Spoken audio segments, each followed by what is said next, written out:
Hi friends, ఈరోజు నిజమైన అభినందన కథనం గురించి తెలుసుకుందాం. ప్రసాద్, స్నానానికి రావాలి, లేట్ అయిపోతున్నావు అంటూ గట్టిగా పిలిచింది పద్మ వంటింట్లోంచి.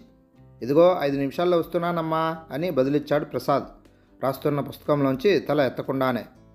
ఎంతసేపు రా, అవతల ఆటో వచ్చేస్తుంది, ఏమీ తినకుండా పడిగెడతావా, రా త్వరగా అంటూ మళ్ళీ అరిచింది పద్మ. అబ్బా, 5 నిమిషాలన్నానా, ఆగు, ఇంక పిలవకు అని విసుగ్గా చెప్పాడు ప్రసాద్. ఇంతకీ నువ్వు వెలగబెడుతున్న ఘనకార్యమేంట్రా అంటూ విసురుగా బెడ్రూమ్లోకి వచ్చి ప్రసాద్ చేతిలో పుస్తకం లాక్కుంది పద్మ. అమ్మా, నేను ఒక పద్యం సగంలో ఉన్నానమ్మా, లెట్ మీ కంప్లీట్ ప్లీజ్ అమ్మా అని బ్రతిమలాడాడు ప్రసాద్. ఉద్ధరించావులే, అవతల స్కూల్కి లేట్ అయిపోతోంది, పద పద, సాయంత్రం పూర్తి చేద్దువులే ఈ పద్యాన్ని అంటూ ప్రసాద్ చెయ్యి పట్టుకొని బాత్రూంలోకి నెట్టింది పద్మ. అబ్బా, మూడు పోతే మళ్ళీ వ్రాయలేను సనుగుతూ స్నానానికి వెళ్ళాడు ప్రసాద్.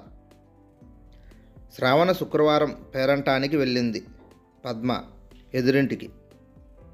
ఆ కాలనీ మహిళలంతా తమ నగలు, పట్టుచీరలు చూపించుకోవడానికి పేరంటం అనేది ఒక వేదిక. వాళ్ళకదో వేడుక. రవలి, లావణ్య, రాణి అప్పటికే కవిత ఇంట్లో ముచ్చట్లు చెప్పుకుంటున్నారు. పద్మని చూడగానే, అబ్బా పద్మ, ఇంత ఆలస్యంగా నా రావడం, చూడు లావణ్య పగడాల సెట్ ఎంత బాగుందో, ఇంతకీ నువ్వేం తీసుకున్నావు పండక్కి అంటూ చుట్టుముట్టారు అమ్మలక్కలు. అన్నట్టు ప్రసాద్కి ఈ మధ్య దేంట్లోనో బహుమతి వచ్చిందంట కదా, మా అమ్మాయి చెప్పింది అంది రాణి పద్మ చీర అంచును సరిచేస్తూ. వ్యాసరచనల్లో సెకండ్ ప్రైజ్ వచ్చింది రాణి, అంతా వాళ్ళ మామయ్య పోలికే వాడికి, ఎప్పుడు ఏదో వ్రాస్తూనో చదువుతూనో ఉంటాడు, స్కూల్ టైం అయినా తెమలడనుకో కంప్లైనింగ్గా అంది పద్మ.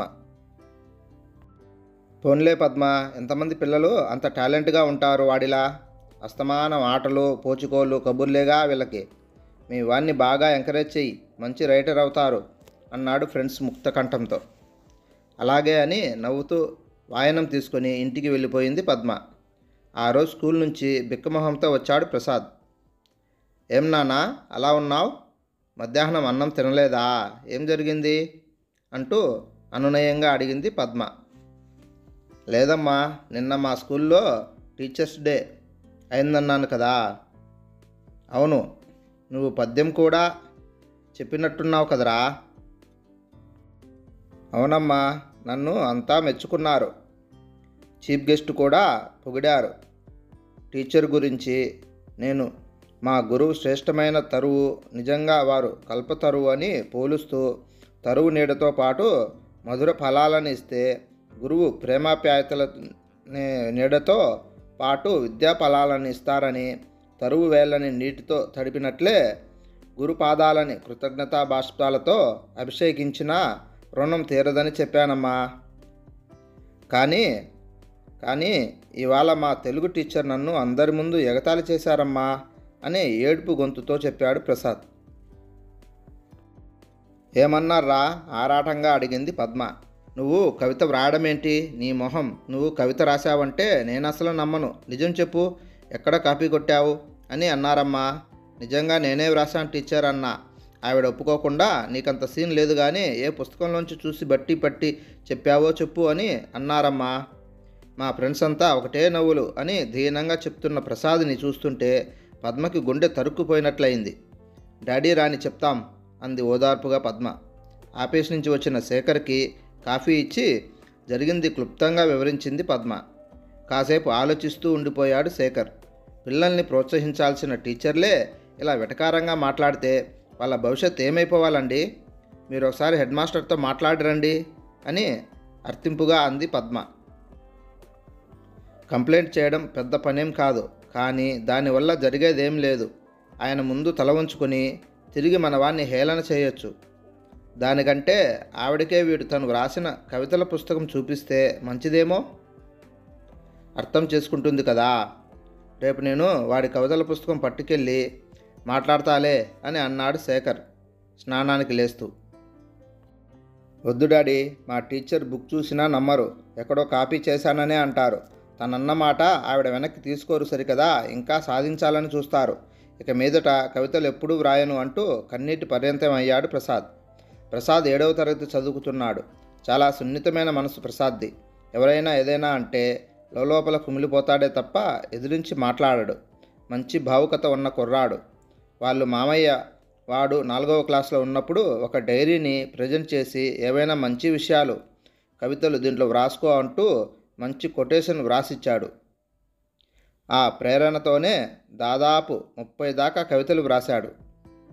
కానీ అందరిలో చాటుకోవడం తనకి ఇష్టముండదు. తల్లిదండ్రులకి, కొంతమంది స్నేహితులకి తప్ప ప్రసాద్ కవితలు వ్రాసాడన్న విషయం ఎవరికీ తెలీదు. కానీ టీచర్ అభినందించకుండా ఇలా ఎగతాళి చేయడంతో ప్రసాద్ ఆత్మాభిమానం దెబ్బతింది. దీంతో ఇంకెప్పుడు కవితలు వ్రాయకూడదు, వ్రాసినా ఎవరి ముందు చదవకూడదు అని తీర్మానించేసుకున్నాడు ప్రసాద్. 4 రోజులు గడిచాయి. అనుకోకుండా పద్మ తమ్ముడు రవి ఏదో సాహితీ సమావేశంలో పాల్గొనడానికి హైదరాబాద్ వచ్చాడు. తమ్ముడిని చూసి పద్మ చాలా సంతోషించింది. స్కూల్ నుంచి వస్తూనే ప్రసాద్, రవి మామ అంటూ అల్లుకుపోయాడు మామయ్యని. ఎరా ప్రసాద్, ఏం చేస్తున్నావురా? ఈ మధ్య నీ కబుర్లేం తెలియడం లేదు. నేను ఇచ్చిన డైరీలో కవితలు నింపుతున్నావా లేదా? టీచర్స్ డేకి ఏదో కవిత చెప్పావట, వినిపించు అని అడిగేసరికి ప్రసాద్ ముఖం చిన్నబోయింది. అది అంటూ మాటలు మింగేశాడు ప్రసాద్.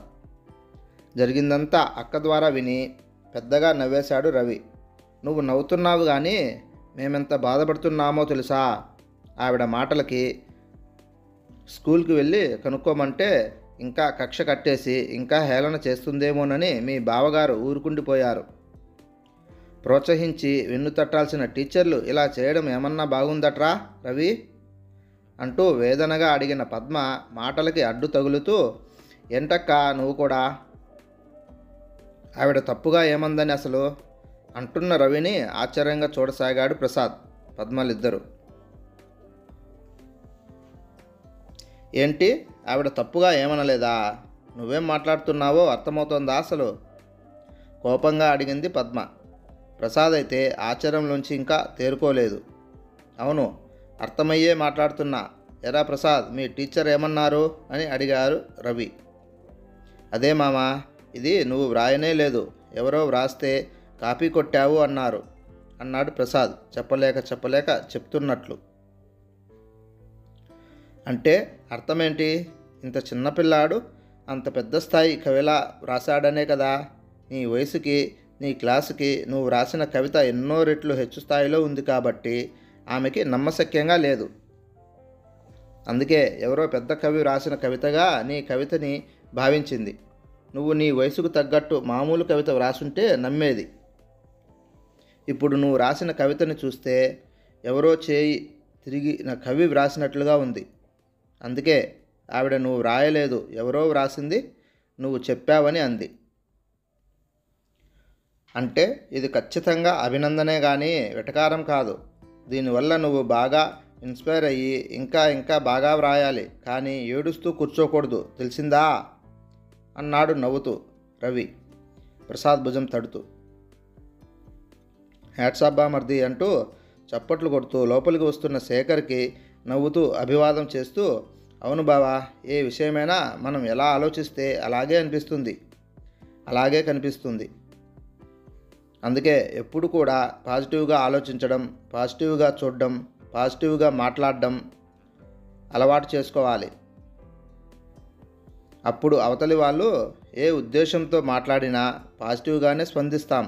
కానీ రవి అంటూ ఏదో చెప్పబోతున్న పద్మని ఆపుతూ, అక్క నీ ఆలోచన విధానం మార్చుకో, మన దృష్టిని మార్చుకుంటే అంతా బాగా కనిపిస్తుంది. ప్రసాద్, ఒకటి గుర్తుపెట్టుకో, తల్లిదండ్రులు, టీచర్లు ఎప్పుడూ పిల్లల్ని వాళ్ళ ముందు పొగడకూడదు కూడా. మీ టీచరు నిన్ను పరోక్షంగా ఎవరో వ్రాసిన కవిత అంటూ నిన్ను నీ స్థాయిని ఎంతో ఎత్తుకు తీసుకెళ్లారు అంటే మీ టీచర్ నీకు పరోక్షంగా నిజమైన అభినందనలు తెలిపారు. నీ ప్రతిభని సానపెట్టుకుంటూ భవిష్యత్తులో గొప్ప కవి కావాలి. All the best my boy అంటూ మనస్ఫూర్తిగా అభినందిస్తున్న రవిమామ వైపు ఆరాధనగా చూస్తూ ఉండిపోయాడు ప్రసాద్. హాయ్ ఫ్రెండ్స్, ఈ కథ మీకు నచ్చినట్లయితే please like and subscribe friends.